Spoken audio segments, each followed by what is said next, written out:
네, 오늘 하나님 말씀은 사도행전 16장 16절로 40절까지의 말씀입니다. 사도행전 16장 19절로 40절까지의 말씀인데 오늘은 우리가 29절에서 34절까지 일어나서 하나님 말씀 읽도록 하겠습니다.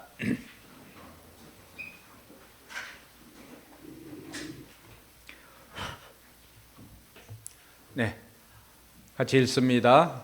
간수는 등불을 달라고 해서 들고 뛰고 들어가 무서워 멀면서 바울과 실라 앞에 엎드렸다. 그리고 그들을 바깥으로 데리고 나가서 물었다. 두 분 사도님, 내가 어떻게 해야 구원을 얻을 수 있습니까? 그들이 대답하였다. 주 예수를 믿으시오. 그리하면 그대와 그대의 집안이 구원을 얻을 것입니다. 그리고 하나님의 말씀을 간수와 그의 집에 있는 모든 사람에게 들려주었다. 그 밤 그 시각에 간수는 그들을 데려다가 상처를 씻어 주었다. 그리고 그와 온 가족이 세례를 받았다. 간수는 그들을 자기 집으로 데려다가 음식을 대접하였다. 그는 하나님을 믿게 된 것을 온 가족과 함께 기뻐하였다. 아멘. 네, 여기까지 읽겠습니다. 네, 우리 5사람 찾아가서 하늘복을 한번 빌어주시기 바랍니다. 하늘복 많이 받으세요. 여러분들이 복을 빌어주면 그대로 됩니다. 네, 하늘복 많이 받으세요. 네, 주님 인제 반갑고, 네, 우리 이병근 성도님도 반갑습니다. 네, 비가 오니 이렇게 볼 수 있으니까 뭐 주일마다 비가 오라고 빌 수도 없고. 네, 우리 야구팀은 나오는데 축구팀은 왜 안 나왔죠? 아, 그래요. 아멘. 아이고. 축구팀도 왔습니다. 네.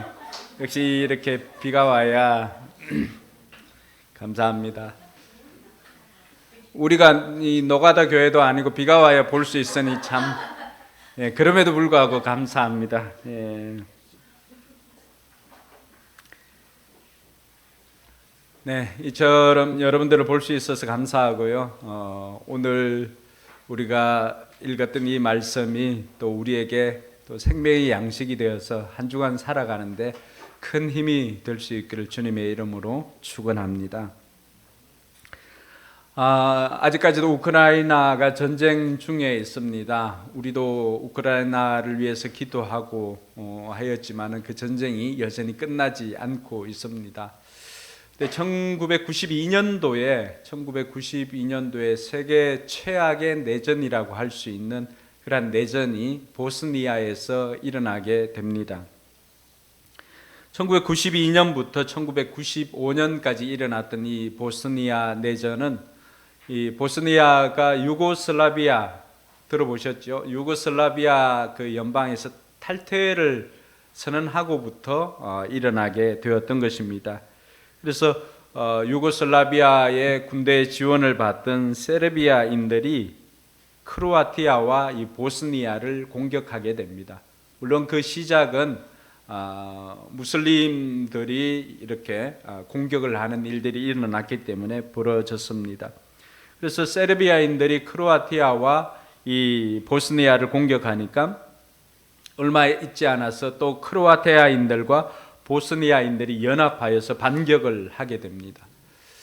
여러분, 이러한 내전이 생길 때마다, 이러한 전쟁이 생길 때마다 그 현장에서 군인들도 죽어가지만 어찌 보면 무장하고 있는 군인들보다도 가장 약한 민간인들의 죽음이 언제든지 그 전장에는 있게 되더라는 것입니다.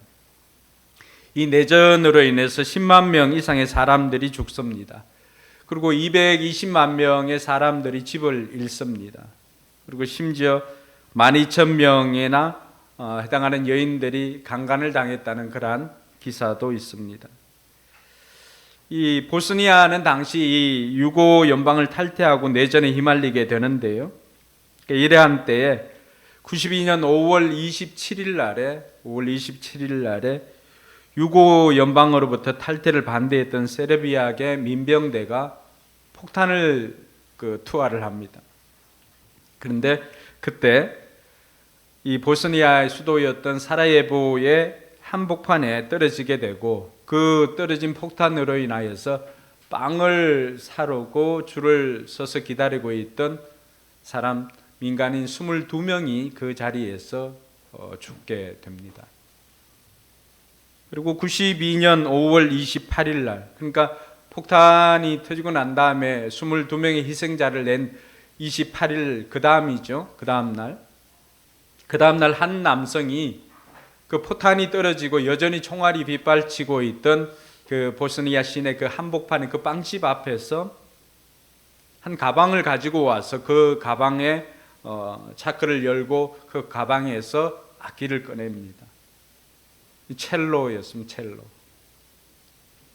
그리고는 그 폭탄이 떨어진 그 자리에서 연주복을 입고 와서 그 자리에서 그는 연주를 하기 시작했습니다. 하루도 빠지지 않고 알비노니의 아다지오 G 연주를 이렇게 했었는데, 제가 음악을 다 모르지만 들어보니까 너무나 슬픈 곡이었습니다. 네, 이 사람이 바로 스마일로 비치입니다. 보스니아 헤르체고비나 출신의 베드란 스마일로 비치. 이 사람 당시 오스트리아 그 사라예보의 그 오케스트라 수석 그 첼리스트였습니다. 이 사람이 그 근처에 있었기 때문에 그날의 그 현장을 누구보다도 잘 알 수가 있었습니다. 그리고는 그 다음 날부터 이 사람은 자신이 할 수 있는 유일한 것을 했습니다. 폭탄이 떨어진 그 현장에서 22명의 희생자를 냈던 그 자리에서 이 스마일로비치는 22일 동안이나 계속해서 동일한 곡을 연주를 했습니다.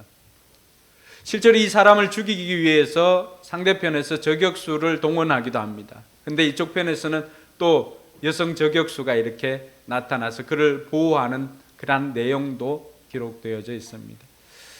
그러니까 이러한 내용이 사라예보의 첼리스트라고 하는 소설로 쓰여지기도 하고, 여러분 TV 스프라이즈 진실과 거짓 거기에도 나온 실화이기도 합니다.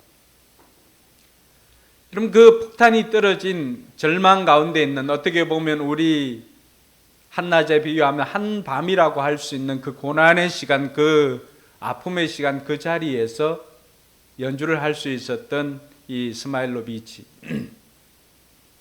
그의 그 연주로 인하여서 전쟁에 대한, 그 전쟁의 광기에 대한 것을 고발하였던 것이죠. 이 사람은 22일 동안 그 폭탄이 떨어진 그 자리에서 생명을 내걸고 연주하였을 뿐만이 아니라 무려 44개월 동안이나 연주를 돌아다니면서 연주를 하면서 이 전쟁의 피해에 대해서 알리기 시작했습니다. 여러분 누가 이렇게 한밤중에 노래를 할 수가 있고 고난의 그 자리에서 노래를 할 수 있을까요? 이 사람은 스마일로비치는 우리가 잘 알지를 못하니까, 우리가 잘 알고 있는 영화 타이타닉을 보면은 타이타닉호가 이 빙산에 충돌을 해서 침몰을 하는 그 순간에 마지막 그 갑판 꼭대기까지 물이 차올랐을 때 그곳에 있었던 윌리스 하틀리라고 하는 바이올린 연주자가 그의 밴드와 함께 그곳에서 찬송가를 연주하기 시작했습니다. 그 자리는 이미 아수라장이 된 거죠. 사람들이 죽음을 당하고 또 곳곳에 비명소리가 들리는 그 자리에서 그 연주자들은 자신들이 할 수 있는 유일한 일을 하였던 것입니다. 1500명의 희생자를 내었던 그 타이타닉호에서 생존자들이 증언한 것은 그들이 그 갑판에서 마지막으로 연주하였던 곡이, 연주하였던 찬송가가 우리도 잘 알고 있는 내 주를 가까이라고 하는 곡입니다. 내 주를 가까이 하게 함은, 이 곡을 그들은 3명인가요? 4명인가요? 3명이 했어요. 네. 하도 오래전에 봐가지고 3명이 있어 그 갑판에서 연주하는데요. 여러분 그 연주가 비장함까지 느껴지지 않습니까? 그 죽음의 장소에서 어떻게 보면 인생의 절망의 장소에서 아무런 빛도 보이지 않는 그 한밤중에 누가 과연 이러한 노래를 부를 수가 있을까요? 살면서 저와 여러분들은 많은 고난을 겪게 됩니다. 고난이 없다면 우리 인생은 인생이라고 할 수가 없습니다. 그래서 많은 사람들이 우리의 인생을 그 고난의 바다라고 하는 고해라고도 그렇게 표현을 하기도 합니다. 그렇게 인생의 끝자락과도 같은 마치 탄광의 그 마지막 그 지점, 그걸 우리가 막장이라고 그러거든요. 막장 인생은 다른 것이 아니라 탄광에서 그 구를 파고 들어가 가지고 마지막 갱도 끝에 이르는 그 지점, 그 장소를 막장이라고 합니다. 그 탄광에 일하는 인부들의 삶도 어떻게 보면은 그 마지막 지점까지 도달한 막장 인생이라고 할 수 있지만은, 그럼 그곳에서 과연 노래를 부를 사람이 있을까요? 아이러니하게도 기독교는 그 마지막 순간에 한밤중에도 노래를 부를 수 있는 종교가 바로 기독교입니다. 여러분, 울음이 넘쳐나는 장례식장에서도 찬송을 할 수 있는 것이 바로 기독교입니다. 어떻게 하여서 하나님을 믿는 사람들은 그 절망 가운데서 노래를 할 수 있을까? 어떻게 하면 그 절망의 순간에도 노래를 부를 수가 있을까라고 생각하지만, 많은 하나님을 믿는 사람들은 그 절망이 우리의 끝이 아니라 지난주에 살펴보았던 것처럼 또 다른 문이 열리는 새로운 길이라고, 시작이라고 생각하는 사람들이 많이 있기 때문에 그렇습니다. 예수님께서 십자가에 달려 죽었을 때 많은 사람들은 이제 끝이다라고 생각을 했습니다. 예수님을 따라다녔던 제자들도 그 자리에 한 사람도 남겨져 있지 않았습니다. 그동안에 예수님을 따라다녔던 많은 여인들이 그 자리에 함께하고 슬퍼하며 울고 있었습니다. 그리고 예수님께서 십자가에 달려 죽으시고는 무덤에 장사되었습니다. 무덤에 장사되었다라고 하는 것은, 죽음이다라고 하는 것은 모든 사람들이 생각할 때 인생의 끝이라고 생각할 수 있지 않겠습니까? 그러나 그 인생의 끝에서 우리 주님께서는 하나님께서 부활의 노래를 부를 수 있도록 3일 만에 다시 살게 해 주셨습니다. 세계 모든 종교들은 다 그 창시자들의 무덤이 있습니다. 부처님도 무덤은 없지만은 그러나 그것을 불태워서 사리가 나온 것을 가지고 곳곳에 사리탑을 만들어서 그것을 기리고 있습니다. 이슬람은 어떻습니까? 그들이 성지순례를 하면서 다니고 있습니다. 그러나 기독교에는 무덤이 없는 빈 무덤의 종교입니다. 왜 그렇습니까? 예수님께서는 십자가에 달려 죽으시고 그곳에 묻혀 있지는 않으시고 3일 만에 다시 살아났던 것이기 때문입니다. 빈 무덤뿐만이 아니라 그곳에 있었던 많은 사람들이 예수님의 살아남을, 부활을 증거해 주었던 것입니다. 이것은 먼 과거에서 온 소설과도 같은 이야기가 아닙니다. 수많은 증인들이 그것을 목격하였고요.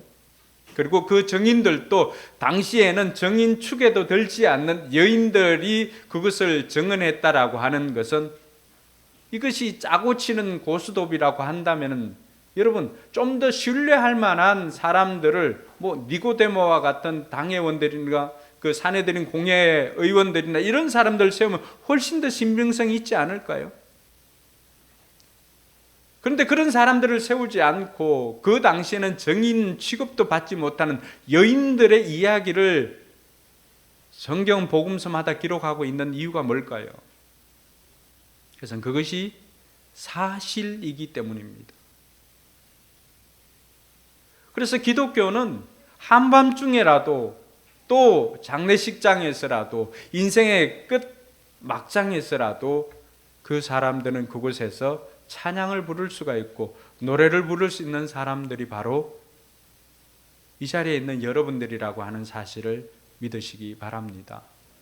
오늘 바울과 실라도 인생의 끝이라고 할 수 있는 그 한밤중이라고 할 수 있는 감옥에 갇히는 일이 이들에게 있었습니다. 그럼 감옥에 갇혀 있다라고 하는 것은 이들에게는 굉장히 충격이었을 것입니다. 왜냐하면 이들이 나쁜 짓을 해서 감옥에 갇힌 게 실은 아니었습니다. 오늘 바울과 실라가 감옥에 갇힌 것은 그 이유를 보면은 오늘 우리가 읽지는 않았지만 사도행전 16장 18절에 19절에 보면은 바울과 실라가 기도하는 곳으로 가다가 귀신 들려서 점을 치주는 아이, 이 여종이 계속해서 따라다니면서 괴롭히는 것을 들었습니다. 귀신 들려서 점을 보는 이 여자아이는 계속해서 이 사람들을 향해서 이 사람들은 지극히 높으신 하나님의 종들인데 여러분에게 구원의 길을 전하고 있습니다 라고 이야기를 합니다. 여러분, 귀신같이 알아맞추지요? 네, 귀신같이 알아맞춥니다. 근데 바울과 실라가 왜 이 여자아이가 이야기하는, 어떻게 보면 사실일 수도 있는 이 이야기를 그들은 귀찮아했을까요? 그것은 이 아이로 인하여서 그들이 전하는 복음이 오해가 생길 수가 있기 때문에 이 아이가 몇 날 며칠을 따라다니면서 이 사람들은 구원의 길을 제시하는 사람들입니다 라고 하는 그 이야기를 더 이상 들어줄 수가 없자 바울과 실라가 그 귀신 들린 여자아이에게 있는 귀신을 쫓아내어 버립니다. 그 이야기를 한번 볼까요? 18절에 보니까 내가 예수 그리스도의 이름으로 내게 명하니 이 여자에게서 나오라 하고 말하니 바로 그 순간에 귀신이 나왔다. 할렐루야. 여러분, 귀신은 우리가 무서워하고 두려워해야 할 존재가 아니라 우리가 쫓아내야 할 존재인 것입니다. 그 쫓아내는 방법도 많은 것이 있지 않습니다. 요즘 보니까 영화에 보면은 고스트바스터부터 시작해 귀신 쫓는 게 고스트바스터는 요즘 영화 아니죠. 미안해요. 네. 하여튼 귀신 쫓는 거 많이 나오는 것 같더라고요. 귀신 등장하는 게 왜 그래 많습니까? 근데 거기에 나오는 미디어를 통해서 나오는 것들은 다 두려워하고 하지만은 우리가 두려워할 것이 아니라 오늘 바울이 저와 여러분들에게 보여준 것처럼 나사렛 예수 그리스도의 이름으로 귀신은 떠나가라 선포하면은 오늘 어떻게 되었습니까? 명령하니 그 순간에 귀신이 떠나가는 것입니다. 할렐루야. 한번 해볼까요? 실습해봐야 돼요. 내가 예수 그리스도의 이름으로 명하노니 우울감을 가지고 온 더러운 귀신은 예수님 발 앞으로 떠나갈지어다. 네, 그럼 떠나가는 거예요. 어렵지 않습니다. 손자매 처음 왔는데 어려운가요? 어렵지 않죠? 왜 그럴까요?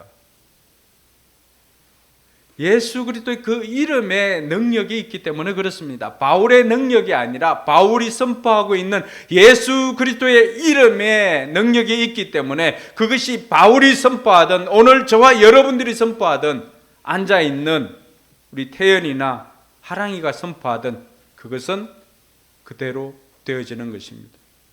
우리 정훈이가 예전에 그런 고백을 했죠. 꿈속에서라도, 여러분 꿈속에서라도 가위가 눌릴 때든지 이렇게 할 때라도 예수 그리스도의 이름으로 명령하니 떠나가라고 하면은 악한 것들이 떠나갑니다. 바울이 이렇게 하여서 이 귀신 들린 여자아이에게 있는 귀신을 쫓아내니까 여러분들은 기쁘지요? 얼굴은 기쁜 표정은 없어요. 자기 일이 아니니까 그래요. 여러분 귀신 들려 살아가는 삶, 여러분 무당들의 삶이 여러분 행복해 보입니까? 다른 사람의 과거를 쪽집게처럼 기가 막히게 아는 사람이라 할지라도 그들의 미래는 다 알 수 없습니다. 귀신치고 그리고 무당치고 좀 깨끗한 곳에 제대로 사는 사람이 있는가 하면은 거의 없습니다. 귀신의 힘을 빌어서 사는 사람들은 어차피 귀신의 통제 아래에 있습니다. 여러분, 그들이 왜 신내림을 받고 이렇게 합니까? 그들이 이 낯선 그 날 위에 올라가 가지고 그렇게 하는 이유가 뭡니까? 그 사람들이 아플 때 이들이 하는 방식은 그렇습니다. 자기보다도 더 센 귀신을 불려들여 가지고 이 사람에게 아픔을 가지고 왔던 이 귀신을 축출하고 더 센 귀신을 모시는 것입니다. 그래서 무당들도 등급이 있습니다. 그 등급은 그 사람의 미모나 이런 게 아닙니다. 무당들이 모시고 있는 신이 누구인가에 따라서 달라집니다. 그래서 나이 여화를 막론하고 그 사람들은 뭐해요? 반말로 하는 이유가 뭐예요? 일단 반말로 기선제압을 할 뿐만이 아니라 그 사람이 모시고 있는 귀신이 나이가 많거나 이런 거에 따라서 달라지기 때문에 그렇습니다. 그동안에는 많은 사람들이 이런 귀신에 무서워하고 두려워하고 떨고 있습니다. 그런데 오늘 성경이 저와 여러분들에게 가르쳐 주는 것은 그렇게 더 센 귀신을 모시고 와가지고 계속해서 귀신의 속박 가운데 있는 그들의 고단한 삶을 해결해 주는 것은 더 센 귀신을 모시는 것이 아니라 귀신도 꼼짝 못하는 예수 그리스도의 이름으로 명령하면 떠나가는 예수 그리스도를 모시는 삶인 것을 믿으시기 바랍니다. 저희 외할머니는 동네에서 점을 봐주는 그런 사람이었습니다. 외할머니 집에 가면은 늘 이 귀신 안테나 알죠? 대나무 이렇게 있는 거. 저는 그걸 귀신 안테나라고 부릅니다. 어쨌든. 그리고 외할머니 집에 가면은 제가 외할머니 집에 가는 걸 극도로 싫어했는데 어쨌든 이쪽 방이 있고 이쪽에 방이 2개 있었는데 한쪽 방에 보면은 할배를 모셔놨다 그래요. 제가 외할아버지 돌아가신 건 알고 있었거든요. 근데 할배를 모시고 있다 그래요. 거기 가보면은 이렇게 하여튼 상을 차려놓고 제사상처럼 차려놓고 그 귀신을 모시는 그 할배를 모시는 그 산당은 아니고 하여튼 신전처럼 그렇게 차려놓았어요. 저는 거기에 가는 걸 극도로 싫어했는데 어릴 때부터 그 외할머니 집에 가는 걸 싫어했습니다. 외할머니 집에 가서 저는 이틀을 있든지 이틀 이상 있어 본 적은 없는데 하루를 있든지 해도 그 집에 있는 밥을 잘 먹질 않습니다. 그래서 저는 라면을 먹습니다. 그건 제가 예수 믿기 전의 일이었습니다. 근데 외할머니 얼굴을 보면은 늘 이렇게 그 험악한 모습이었습니다. 제가 철이 들고 이제 집사람하고 만나서 교제를 하고 결혼을 하게 되고 신앙생활을 하고 난 다음부터는 언제든지 가면은 어쨌든 인사는 드리러 가야 되니까 가서 외할머니 만나면은 외할머님이 우리가 가면은 어쨌든 싫어합니다. 그러고 난 다음에 어머님 통해 가지고 어머님이 예수님을 믿고 난 다음에 외할머님이 이제 외삼촌 집에 이제 편찮으셔 가지고 외삼촌 집에 갔을 때 그곳에서 외할머님이 제가 그 이전에도 이야기했지만 외할머님이 예수님을 만나게 됩니다. 그리고는 외갓집에 있었던 제가 알지 못한 우리 할배는 아니었지만은 어쨌든 할배를 모시는 그 신전은 저희 어머님이 예수를 믿고는 그 어느 누구도 무서워서 못 건들던 그것을 어머님 혼자서 가가지고 그걸 다 해체를 하고 불태우고 없애버렸습니다. 그리고는 어머님도 건강하게 되고 외할머님 얼굴은 하루가 다르게 얼굴이 펴져 있는 것을 보았습니다.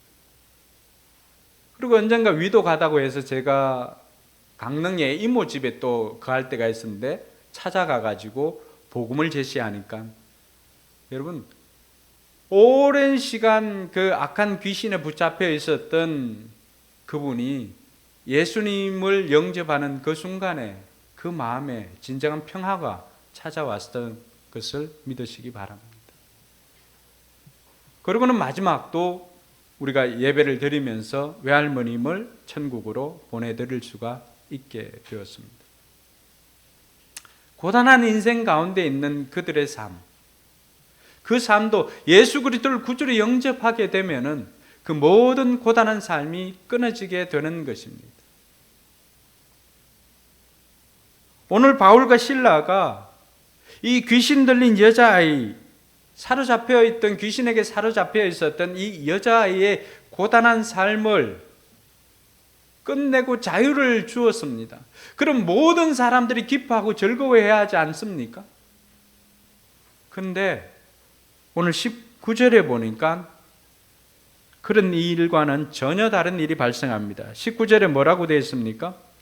그 여자의 주인들은 자기들의 돈벌이 희망이 끊어진 것을 보고 바울과 실라를 붙잡아서 광장으로 관원들에게 끌고 갔다. 그 앞구절 19절 A 상반절 한번 볼까요? 자, 여기에 보면은 제가 설교를 준비하면서 여기에 이 줄을 쳤던 장면이 나옵니다. 뭐냐 그러면은 자기들의 돈벌이 희망이 끊어진 것을 보고, 이 귀신 들린 여자아이를 데려다가 점을 치게 하고 그 복비를 받아서 살았던 이 주인들, 여자를 고용했던 한 사람이 아니었죠. 이 주인들은 그동안에 여자아이를 통하여서 돈을 벌여들였죠. 근데 이 사람들은 어떻게 생각합니까? 여자아이가 이제 귀신이 떠나가고 자유하게 되었다는 것에 기뻐하는 것이 아니라 자기들의 돈벌이 희망이 끊어진 것을 보고는 오히려 그 일을 일으켰던 바울과 실라를 잡아다가 관원들에게 데리고 가고 매질을 하게 하고 하였던 것입니다. 희망이 끊어진 그 자리, 어떻게 보면은 여자아이를 고용했던 두 주인에게도 그곳은 한밤중이라고 할 수 있는 인생의 끝이었을 것입니다. 왜냐하면 희망이 끊어진 자리였으니까. 희망이 끊어진 그 자리에서 돈을 주인으로 알고 살아왔던 이 사람들은 그 자리에서 노래를 부를 수가 없었습니다. 왜 그랬을까요?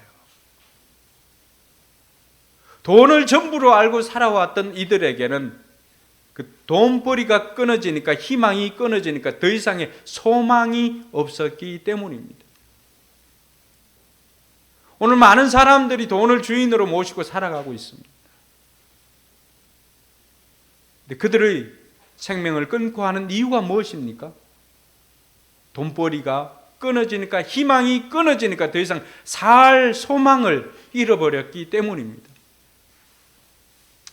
예수 믿는 사람들도 예수 믿는다고 하지만은 우리 역시도 돈을 쫓는 인생이라면, 돈을 주인으로 모시고 사는 인생이라고 한다면은 돈이 끊어진 그 자리는 우리에게는 한밤중이지만 노래 부를 수 없는 절망의 한밤중인 것을 우리가 알아야 할 것입니다. 치안관에게 데리고 가서 심한 매질을 당하고 바울과 실라는 옥에 갇히게 됩니다. 어떻게 보면은 그 옥은 매질을 당하고 더군다나 옷을 벗겨가지고 심한 매질을 하고 24절에 보니까 그들은 깊은 감방에 가두어 두고서 발에 착고를 단단히 채웠다라고 이야기를 합니다. 여러분, 이 착고는 뭐냐 그러면 눕지 못하도록 아예 이 뒤쪽으로 해가지고 뒤에서 거의 X반도처럼 해가지고 하니까 이러지도 저러지도 못하는 상황입니다. 감옥에 가두어도 이들에게는 인생이 절망일 건데 깊은 감방에 가두었다라고 하는 것은 여러분 악질 죄수들을 가두는 그곳이 아니겠습니까? 그리고는 그곳에서 착고에 채워져 있다라고 하니까 더 꼼짝할 수 없는, 어떻게 보면 바울에게는, 실라에게 있어서는 희망이 끊어진 상황이라고 할 수가 있습니다. 그 절망의 상태, 그들이 복음을 전하고 좋은 일을 했음에도 불구하고 이러한 억울한 일을 당하게 된 것이죠. 그 절망의 상황에서 이들은 누구를 원망하거나 누구에게 불평하지 않았다라고 하는 것입니다. 이것이 다른 것이죠. 많은 사람들이 희망이 끊어지면 가장 먼저 그들의 입에서 나오는 것이 무엇입니까? 누구 탓을 합니다. 누구 때문이라고. 오늘 이 여종을 데리고 영업을 했던 두 주인은 바울과 실라 탓이라고 하면서 이들을 원망하고 이들을 시한관에게 데리고 와서 감옥에 가두는 일을 했지만은 바울과 실라는 어디 하소연할 것도 없는 것이죠. 희망이 끊어진 그 상황, 그 한밤중에 이들이 했던 것이 무엇일까요? 그것이 바로 우리가 전혀 예상하지 못하는 반응을 합니다. 25절 우리 같이 한번 읽겠습니다. 25절입니다. 시작. 한밤중 되어서 바울과 실라가 기도하면서 하나님을 찬양하는 노래를 부르고 있는데 제수들이 듣고 있었다. 여러분, 그 한밤중에, 인생의 한밤중이지만 이들에게는 실제적으로도 한밤중이었죠. 그 한밤중에 바울과 실라는 그 자리에서 하나님 앞에 기도하면서 하나님 앞에 찬양했던 것을 볼 수가 있습니다. 그 한밤중에 찬양하는 노래를 부를 수 있는 이들, 그들이 작은 소리도 아니었습니다. 작은 소리 같으면 자기들이 힘드니까 하나님 도와주세요 이렇게도 했을 수가 있지만은, 그러나 그들이 했던 것은 그게 아니었습니다. 그 감옥에 갇혀있는 모든 죄수들이 들을 수 있을 정도로 큰 소리로 이야기를 합니다. 찬양을 합니다. 노래를 부릅니다. 그때 의외의 일이 생깁니다. 오늘 26절 한번 볼까요? 26절에 그때 같이 읽습니다. 그때 갑자기 큰 지진이 일어나서 감옥에 터전이 흔들렸다. 그리고 곧 문이 모두 열리고 모든 죄수의 수갑이 착고가 풀렸다. 아멘. 한밤중에 노래를 부르니까 어떤 일이 생겼습니까? 옥터가 흔들리고 옥문이 열리고 묶여있던 착고가 다 수갑도 풀려지게 되었던 것입니다. 어떤 사람이 인위적으로 푼 것도 아니었지요. 근데 이것은 놀랄 일이 아닌 것은 이미 사도행전 4장에 가보면은 베드로에게도 이런 일이 생겼지 않습니까? 감옥에 갇혀있던 베드로, 그 어느 누구도 도와줄 수 없는 그곳에 있었던 베드로가 나올 수가 있었던 것은 함께 모여서 기도하던 성도들의 기도와 그들의 찬양을 통하여서 베드로가 감옥에서 나오게 되었던 것입니다. 한밤중에 낙심하고 원망하는 이들에게는 경험할 수 없는 일이 생겼던 것은 한밤중에 노래하는 이들에게는 그들에게 잡혀 있었던, 묶여 있었던 모든 문제들이 해결되어졌던 것입니다. 할렐루야. 오늘 인생의 위기 가운데 있습니까? 인생의 절망적인 상황 가운데 있습니까? 그곳에서 여러분 무엇을 하고 있습니까? 다른 사람을 원망하고 있습니까? 아니면 만남을 원망하고 있습니까? 라면, 그렇지 않다면, 내가 누구를 만나지 않았다면, 그때 이것을 했더라면 계속해서 라면을 끓이고 있습니까? 어떻게 하고 있어요? 다른 사람을 원망하고 불평하는 그 자리에서는 결코 기적이 일어나지 않습니다. 그러나 그 한밤중에 하나님 앞에 기도하고 하나님을 찬양한 노래를 부르는 이들에게는 오늘 바울과 실라에게 일어난 것처럼 이런 기적이 일어나게 될 줄로 믿으시기 바랍니다. 그 순간에 또 의외의 일이 또 생깁니다. 옥터가 흔들리고 하니까 간수가 눈을 떴습니다. 자다가. 왜냐하면 눈을 떠보니까 옥문이 다 열려 있는 것이에요. 그러니까 이 사람은 큰일 났다 싶은 거죠. 왜냐하면 이 사람은 그곳에서 또 한밤중을 만나게 됩니다. 왜냐하면 죄수들이 도망을 가면 지키고 있던 사람이 그 죄수에 대한 벌을 다 받아야 됩니다. 그것은 바로 죽음이었죠. 이 간수에게도 있어서 그곳은 한밤중이었던 인생의 절망의 장소였습니다. 그래서 그가 택하고자 했던 것은 세상 사람들의 방식이었습니다. 금을 빼어서 스스로 자결하려고 하였던 것입니다. 그 순간에 바울이 그것을 보고는 자결하려고 하는 그 순간에 바울이 큰 소리로 외칩니다. 그대 몸을 해치지 말라. 우리가 다 여기 있다. 여러분, 우리 같았으면은 빨리 그 감옥에서 탈출하고 빠져나가고 했을 것 같은데, 그러나 바울과 실라는 옥터가 흔들리고 옥문이 열리는 이런 기사와 이적과도 같은 일들이 생기니까 이것이 하나님께서 행한 것임을, 또 그들이 기도했던 것임을 그들은 알고 떠나지 않고 그 자리에서 하나님의 일하심을 목도하였던 것입니다.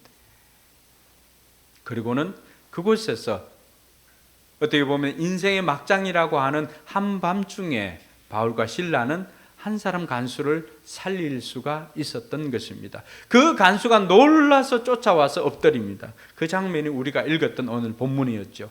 쫓아와서 엎드리면서 내가 어떻게 해야 구원을 받을 수가 있습니까? 라고 하면서 사도들 앞에 무릎을 꿇습니다.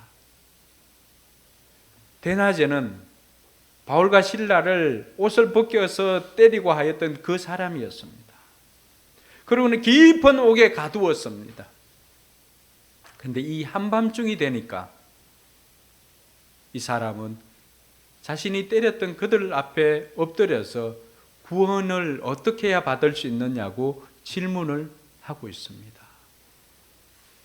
인생 역전입니다. 희망이 끊어진 간수의 고백, 내가 어떻게 해야 구원을 받을 수가 있습니까? 이것이 인생의 한밤중을 경험하는 이들이 고백해야 할 고백인 줄로 믿으시기 바랍니다. 위기를 만났을 때 저와 여러분들이 고백해야 할 것이 바로 이 고백입니다. 내가 어떻게 해야 구원을 받을 수가 있습니까? 내가 어떻게 해야 이 어려움에서 건짐 받을 수가 있겠습니까? 그때 바울과 실라가 이 사람에게 놀라운 말을 해줍니다. 그들이 대답하였다. 31절입니다. 주 예수를 믿으시오. 같이 읽어보겠습니다. 그들이 대답하였다. 주 예수를 믿으시오. 그리하면 그대와 그대의 집안이 구원을 얻을 것입니다. 할렐루야. 그러고는 이 사람들은 바울과 실라가 이 사람 집에 가서 하나님의 말씀을 간수와 그 집에 있는 모든 사람들에게 들려줍니다. 32절이죠. 이들이 하나님의 말씀을 듣고 난 다음에 변화가 생깁니다. 33절에 보니까 이들에게 상처를 씻어주고 그리고 그와 온 가족이 그 자리에서 뭘 받은 거예요? 세례를 받았다. 할렐루야.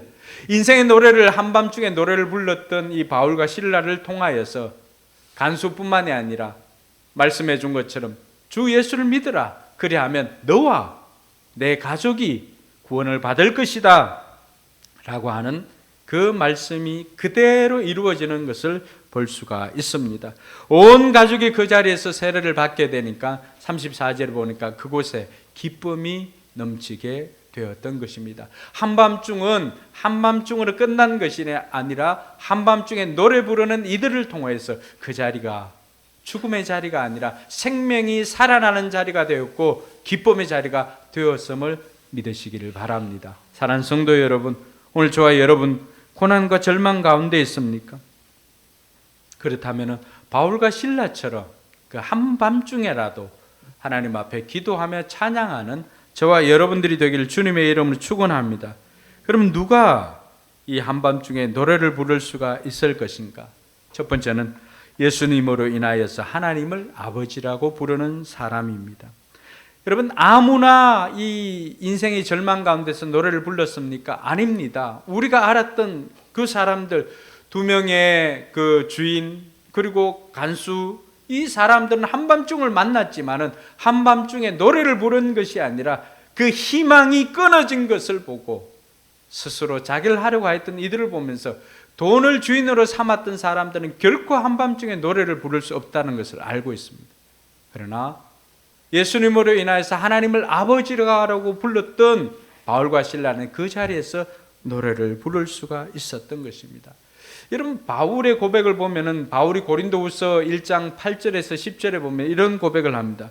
형제자매 여러분, 우리가 아시아에서 당한 환난을 여러분이 알기를 바랍니다. 같이 읽습니다. 우리는 힘에 겹게 너무 짓눌려서 마침내 살 희망마저 이를 지경에 이르렀습니다. 우리는 이미 죽음을 선고받은 몸이라고 느꼈습니다. 그렇게 된 것은 우리 자신을 의지하지 않고 죽은 사람을 살리시는 하나님을 의지하게 하기 위함이었습니다. 하나님께서는 이렇게 위험한 죽음의 고비에서 우리를 건져주셨고 지금도 건져주십니다. 또 앞으로도 건져주시리라는 희망을 우리는 하나님께 두었습니다. 할렐루야. 여러분, 바울의 인생의 절망 가운데서 부르는 노래는 한 번이 아니었습니다. 아시아에서도 이런 살 소망까지 끊어진 그 상황에서 바울이 했던 것은 바로 한밤중에 하나님 앞에 기도하며 노래를 불렀던 것이죠. 그것은 과거에도 우리를 건져주셨고 지금도 건져주시고 앞으로도 건져주시는 그 하나님을 믿기 때문에 그 하나님께 소망을 두었기 때문이라고 우리에게 가르쳐주고 있습니다. 여러분, 돈에 소망을 두고 사십니까? 하나님께 소망을 두고 사십니까? 돈은 언제든지 끊어지지만 하나님은 영원히 끊어지지는 않습니다. 그러므로 저와 여러분들이 돈에 소망을 두는 인생이 아니라 하나님께 소망을 두는 저와 여러분들이 되기를 주님의 이름으로 축원합니다. 둘째로 누가 이 한밤중에 노래를 부를 수 있는가? 바로 기도의 능력을 믿는 사람입니다. 여러분, 하나님께 소망을 둔다라고 했을 때 하나님께 소망을 둔 외적인 행동이 무엇입니까? 그것이 바로 한밤중에 노래요 기도였던 것입니다.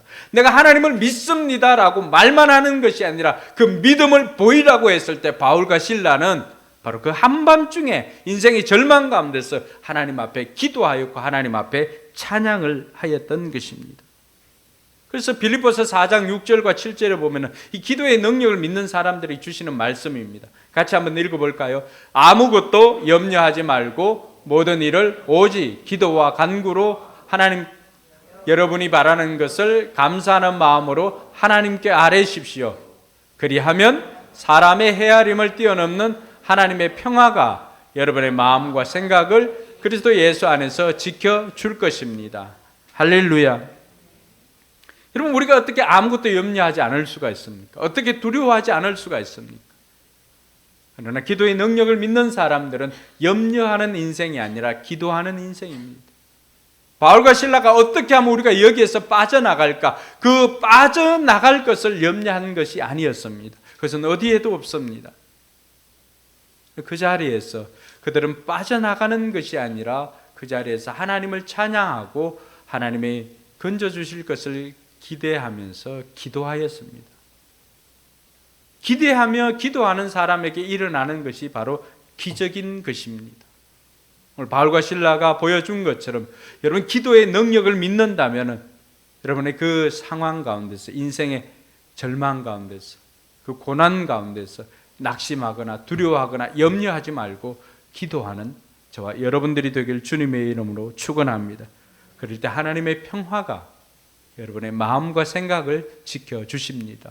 왜 마음과 생각인가? 근심, 걱정, 염려가 어디에서 생깁니까? 다 우리의 마음에서 생깁니다. 우리의 생각에서 생깁니다. 그런데 우리가 기도하면 우리의 마음과 생각을 주님께서 지켜주시기 때문에 염려하지 않고 평화로울 수가 있게 된다라고 하는 것입니다. 여러분, 잠을 자지 못하는 그러한 문제로 고민하는 사람들이 있습니까? 그 절망의 끝자락 그 한밤중에 하나님을 찬양하고 기도할 수 있기를 바랍니다. 세 번째는 하나님의 소원을 이루고자 하는 사람이 바로 한밤중에 노래할 수 있는 사람입니다.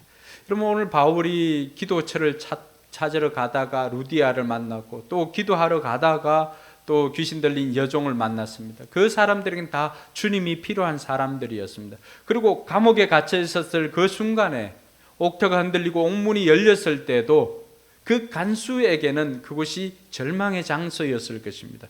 근데 그 자리에서마다 루디아나 이 여종이나 그리고 간수를 구할 때마다 바울의 마음속에는 하나님의 마음을 담고 있었습니다.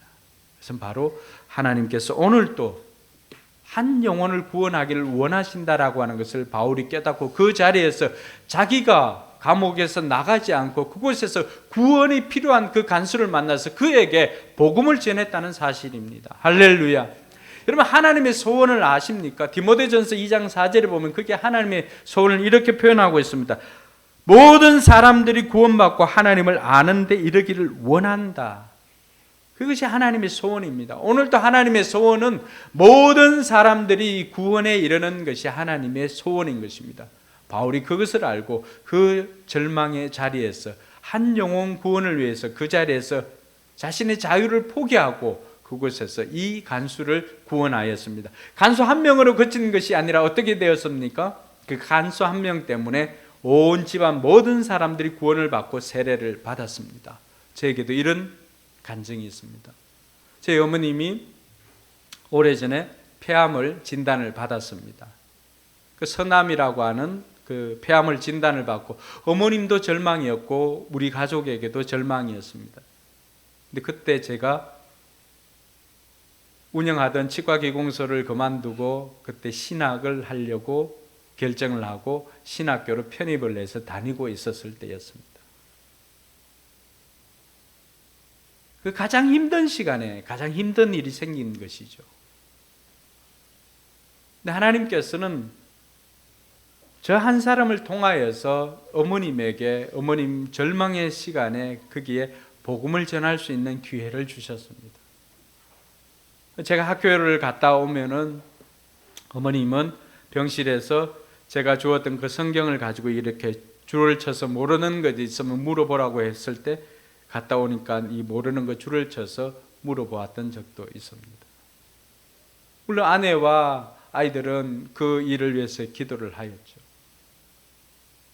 아무도 예수 믿는 사람이 없었던 저희 집안에는 어머니의 그 절망적인 상황 가운데서 폐암이라고 하는 그 일로 인하여서 어머님뿐만이 아니라 누님 가정도 모두가 다 예수를 믿는 은혜가 있게 되었습니다. 하나님께서는 인생의 절망 가운데 원망하고 낙심할 수 있는 그 상황 가운데서 수술로 폐암을 고쳐주시고 무려 13년 동안이나 우리와 함께 행복하게 지내다가 그리고 천국의 확신을 가지고 올라갈 수가 있었던 것입니다. 사랑하는 성도 여러분, 누군가에게는 인생의 절망이 인생의 끝일 수가 있습니다. 그러나 하나님의 소원을 이루고자 하는 사람들 그리고 하나님을 아버지라고 부르는 사람들에게는 그 인생의 절망이 한밤중이 아니라 새로운 새날을 여는 새벽의 시작인 것을 기억할 수 있기를 바랍니다. 그러므로 저와 여러분들이 만났던 그 한밤중은 하나님이 새로운 여명을 여는 새벽 시간의 시작인 것을 기억을 하고 이번 한 주간도 그 한밤중에서도 기도하고 노래할 수 있는 저와 여러분들이 되길 주님의 이름으로 축원합니다. 기도하겠습니다. 여러분 오늘 말씀을 한번 생각하면서 여러분들에게 한밤중은 언제였습니까? 또 지금 한밤중을 겪고 있는 사람들도 있을 것입니다. 그럴 때 여러분 거기에서 여러분들이 하였던 것이 무엇입니까? 원망입니까? 불평입니까? 다른 사람 탓을 하였습니까? 오늘 하나님께서 우리에게 들려주신 우리에게 주시는 메시지는 그 한밤중에 바울과 실라처럼 기도하고 찬양하며 하나님께서 우리의 문제를 해결해 주시겠다는 약속을 주시는 것입니다. 그 한밤중을 통해서 누군가는 구원을 받게 됐고요. 그 한밤중을 통해서 누군가는 가족 모두가 구원을 얻게 되었습니다. 이번 한 주간도 여러분 한밤중에서 노래하고 기도하겠노라고 결단하면서 말씀을 생각하면서 같이 한번 기도하도록 하겠습니다. 기도합니다.